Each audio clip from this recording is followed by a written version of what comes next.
Hello everybody, my name's Llama Joe and welcome to my channel. Alright, we are back with the letter. Oh yeah, things are starting to get interesting. We're starting to catch up, slowly but surely. And I say, well, let's get into this. He's having some... Who are you? Weird... Stay away! Some weird dream. Oh.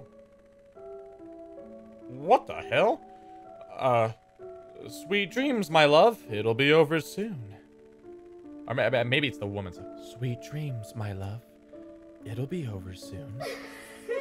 I was right. Oh.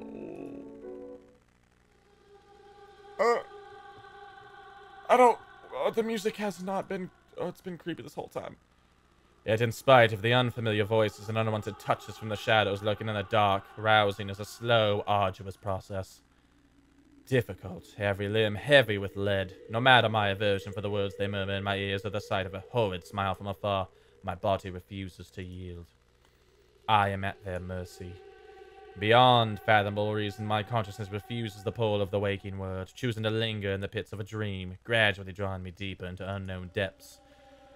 Somehow, even if it might mean I may never open my eyes, I allow them. You do not belong there, my prince. Not that I mind getting a few extra hours, of course. The bed's more than comfortable as it is, after an exhausting day yesterday. Babysitting Kylie and the stress of finding an intruder in my own home. I think I deserve a little break every once in a while, especially after going through all that in a single day. I can only be on the receiving end of so many unacceptable things within the span of a few hours, you know. As gracious a host and a person as I am, my patience has its limits, too. Although there's still that problem with Hannah. I haven't forgotten that, of course. But that's why I hired Shrokin. He's competent enough. He won't even last a day in my service if he's any less than those half-wits who think they can deceive me with sweet words. He's more than capable of working on his own without guidance. Let the butler take care of that little problem with Hannah while I... Hannah. You do not need her. I am here. We are here. This is where your home is. Where you belong, for the blood we share. Oh, God! Come back to us. How long has it been since... The Owens has never taken this long before. There should have been an update by now. Alright? So why isn't there? Please don't go. Bloody hell, the cretins I've surrounded myself with. Luke, you're... Oh, God. And it isn't that enough a reason to force myself out of bed, as it has always been the case.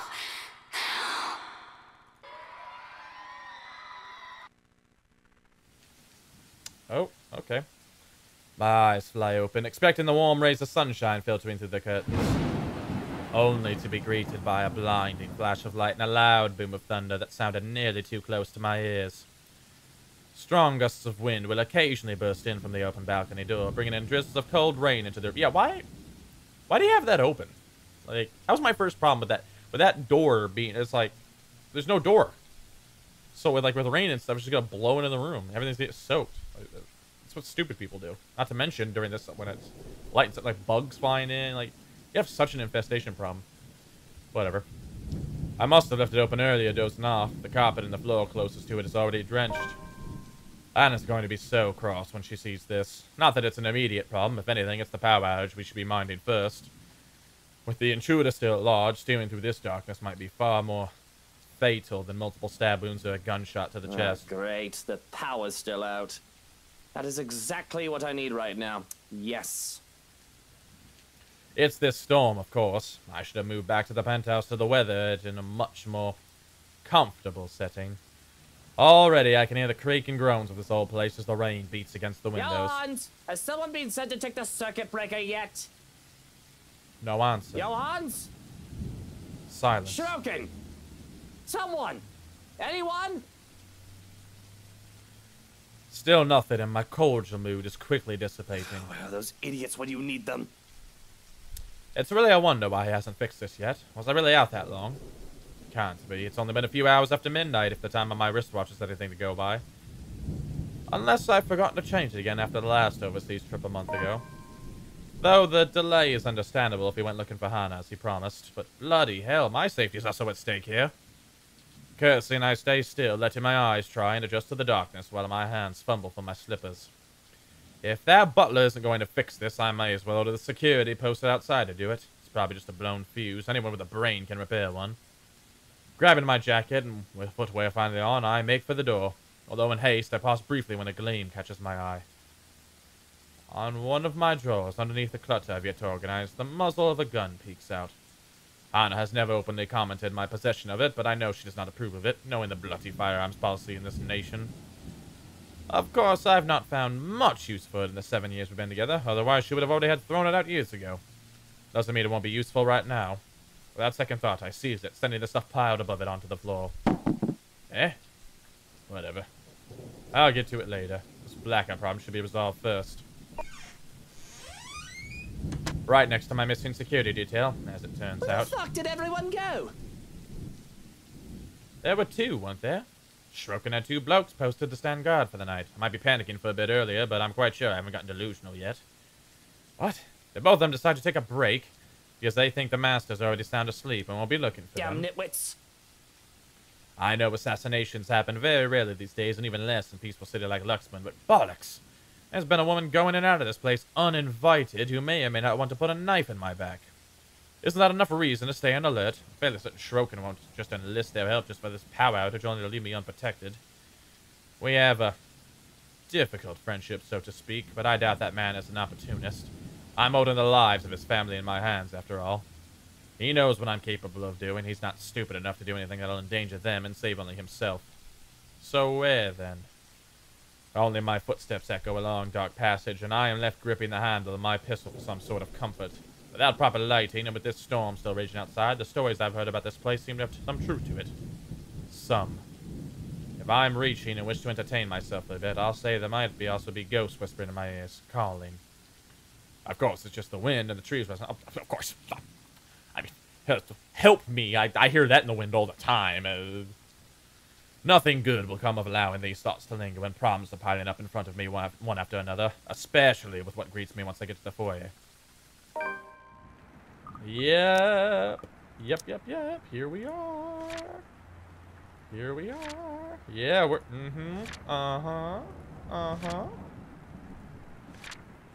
Oh, yeah. Luke Wright woke up to a storm reaching outside with his whole house. Okay, why is this before this? Okay, whatever, that's fine. Rainstorm without his whole house eerily quiet. Power was off, and his butler was nowhere to be found, even when called. Taking his gun with him, he went out to investigate, and in the foyer of his own home... Oh, it's dark. The large windows illuminate the area much more easily than any of the other rooms. Okay. And from where I stand at the top of the stairs, I can easily make out their forms, recognize them even. It's all gone crazy when these intruders come into my house. I'm no stranger to a cop playing dirty. The smart ones knew that neither life nor criminals are going to play fair. And if one of this warg sort is in on this, I'm not surprised too. But Lily, the estate agent, she doesn't seem the sort. Daisy too, what will Kylie think of a Miss Pink if the poor tyke finds out about this? Not to mention Mint. Anna trusted her. I trusted her to be a professional at the very least, for fuck's sake. To top it all off, they all have the nerve to look surprised when I announce my presence. Well, what have we here? If I were any less sober, I'd say this is the beginning of a joke. Bloody trespassers, what is wrong with these people? They really think I'll be fine with them walking into my home like this? What are they even doing in here? If I didn't know any better, they might also be behind Hannah's disappearance. They must have a motive. Oh. And it better be a good one. Or a bullet to the head is the least all of them will deserve. Let's see. A photographer, a high school teacher, a real estate agent, an interior designer walk into a mansion. Thunder crackles once again, cutting me off. This time, its sound hits close enough that it nearly feels as if the windows and the ground itself are rumbling. All is deathly still for a moment. I don't let it stop me, however, as I slowly make my way towards them, taking one careful step at a time, relishing the expression of fear in their eyes. I suppose there's something ominous in this setting with the heavy rain outside and the lack of light here. Kinda like it, to be honest. Add something to the atmosphere. I suppose I must look like the villain now.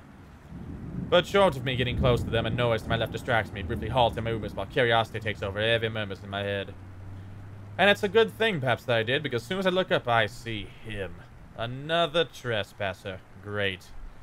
Just as he's about to jump down from the furniture that has somehow ended up piled up and blocking the door to the parlor. What happened there? Did he really think it's alright to do that in other people's house? Loud. Teach him, my lord. Put him in his place. My hand's already moving before any rationale can stop me, fingers firm at my gun when I finally release the safety from it and take aim. Not at him, but at his friends. They are his, aren't they? Why else would they be here together? Doesn't matter. He won't let the people he cares about be harmed. My finger on the trigger's more than itching to shoot, but I hold back. Sure, I could have simply taken aim at him. But more than seeing him bleed, I want to see the expression on his face once he realizes everything he's doing is futile. He's trapped. Lives are in my hand. His life's in my hand. Had I known there would be a party in my own home tonight, I would have opened a bloody bottle or two. People these days, in my own home. Can you believe it? I feel so left out. I can tell the exact moment the realization dawns on him. A short second of his body freezing and blood draining from his face as soon as his feet hits the floor and he looks up. He's already a prey trapped by his own recklessness. Pathetic. And really, Daisy, even you, what would Kylie say? Luke, this isn't what you're thinking. You have to listen to us. There's something going on here. Well, obviously, why else would people be trespassing in my home? What about little Lily over there, then? What's your excuse? Checking back if your clients are doing okay? Is that it? Is this what this is? We're doing good, by the way. Sir, please. Oh, please, what? Becca's right, sir. We need to get out of this place. You need to leave. Not a good enough excuse, darling. You people are the ones who need to get out of my sight. Don't worry, I might consider pressing lighter charges for the woman. Can't say the same for the rest of you. But really now, I swear the people of this city need to be taught the meaning of privacy. This is how you want to start the week. Why don't we just go with a bloody massacre if we want to surprise people in their homes, huh? It's just a passing remark, of course. I'm not stupid enough to do something that'll bring negative attention to myself. Reputation and all that, I can't just risk it. The thought of having dead bodies over here, ones that I'm not even responsible for, they're the ones who trespassed. It's already quite too much. It'll literally be overkill, especially for someone like me. Nevertheless, joke or not, Feathers wastes no time drawing his own gun at the slight wave of my own, even if he knows it's already too late. Still, he glares at me. Still, he fights back. Now, Feathers, manners. You're in no position to be pointing that gun at people. There's no desperation in him like I'm hoping, just an annoyance flickering shortly before being hidden underneath a challenge. The likes of him are the kind of people I hate the most. Even with their failures already glaring down at them, mocking every worthless move they make, they have the impudence to stare people in the Why eye. don't you put yours down first, and then we'll talk about manners. Oh, he talks back. The gall. You know, your kind pisses me off so much. Annoying most of the time, like a damn pest you can't be rid of. But to some degree, it is commendable. I'll give him that. After all, we're almost the same in that regard. Almost. I'm still the better person, of course. Of course you are, Luke. Sure. Could you go to the next? Thank you. He tells me to put the gun down, but I see no reason why I should. I'm a homeowner, in defense of my own home. I have the right to, I'd like to think. Questionable permit of firearms aside, it's not like I wanted this, but I'm already high-strung, and their presence does not help. Bloody peasants. I can never seem to figure out how the minds fully work. Take this one, for example. Despite the pride brimming him, how he matches my glare with one of his own, he simply lowers his pistol for a long second, not in surrender. The dent set in his shoulders tells me as much, but the closest he can get to lowering his own ego in favor of something I can't quite place. Interesting. Gotta admit, I'm almost disappointed. As you should be, my lord. I've expected him to hold until one of us shoots the other. Can't say it'll be more exciting that way. A bullet inside any part of my body isn't something I like to have on a bad day like today, or any day for that matter. But it'll surely be predictable of him. And I like predictable. They're the kinds of people who are the easiest to deal with no matter the situation. With them, there's the second guessing. What they'll do, he shoots, I shoot, one of us dies, the other walks away. Nothing complicated. Nothing requiring much brain power, just muscle memory, and who's the better shooter. End of story. And here he is, dragging a deep breath in and setting aside the only thing protecting him. I can easily shoot him this way, be done with the whole farce of a conversation. Instead, I find myself listening. A concession for a person who, in another life, would also become the person I am today had the circumstances allowed it. Damn shame. We might have gotten along. Listen, right. I need you to... But alas... You broke into my house, and somehow, you expect me to listen like a good little boy. Are you a bit touched in the head, Feathers? I'm not the one breaking laws here. Look here, fucker. If I wanted you dead, I could have done it so many times already. In fact, I can easily shoot you down right here, right now. And you won't be able to do a damn thing, even with that gun. A meeting of two prideful blokes would never go well, whichever lifetime it is. And I can only laugh at his audacity, his lack of shame and fear even facing the business end of my You know pistol. what I'm thinking right now? In another lifetime, we would have probably gotten along well. The best truth I can offer. Not many people, those who have slighted me, and in particular, live this long to see it. You should be grateful. You're already gracious enough, allowing him to stand in your presence like this. Yes, especially when he has a lot to answer. Preferably right now, because as generous as I've been so far, my patience has its limits. My amusement can last for so long. In 2 steps, I'm standing in front of him, grabbing him by the collar and resting the cold muzzle of the eagle against his temple. Luke, no! Hey, now you two, I'm sure we can all talk about this first. You'll end up a pretty smear on the wall this close. This loud a lesson. What is it that you people really want with me? This is the second time this week, and I'm really getting weary of this little game. Did the NCA send you to apprehend me? Or has somebody paid you off to kill me? Which one is it, Feathers? Mind you, my arm's getting tired. Better answer quick if you don't want to beat the business end of this gun. And he knows it. Of course he does. Bitman or not, he has been trained, judging purely from his stance. But not many bother to be as cautious as him. One glimpse of my handgun safety earlier is all it took for him to see I mean business. Similar. Too similar. We're too alike in so many little ways, it's funny. Down to the fact that he doesn't even flinch no matter how heavy the threats of my words are. Even knowing how one flick of my finger on the trigger won't be enough to end his sorry life. He should have caved in by now, started begging like so many others before him. Instead, he throws more vitriol, adds more kindling to a fire already burning. I'm not with NCA. I'm just here to help. There's something else in this house, and we're all in danger. You have to believe me, right? You need to let us go. You need to get out of here before it's too late. If you want to keep your sorry ass alive, you'll listen to people with more brain cells than you. Igniting it further that I can't help but return it to him with equal fervor. We don't need him, my love. Why, you insolent! We both decide to move in that moment, both our bodies tensing, each of us racing to get ahead of each other. However, before we can even get a head start, a voice unexpectedly rings above the chaos about to ensue. Luke, help me. Please. And this is where we're gonna end it. We finally caught up! Oh, okay, oh, so excited. Yeah, see, I knew there was gonna be a huge jump. I knew it. Oh my gosh, a really huge jump. Dang. I'd say we're more than a quarter of a way, but we're definitely not a third of the way yet. I'd say like right here is like a third of the way. But I'd say like right here is probably like a quarter.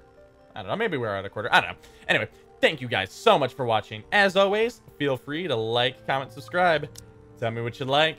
Tell me what you don't like. And I'll do the best I can to make it right. Guys, we're so close to the end. I'm so excited. I'm Llama Joe, and I'll catch you guys later.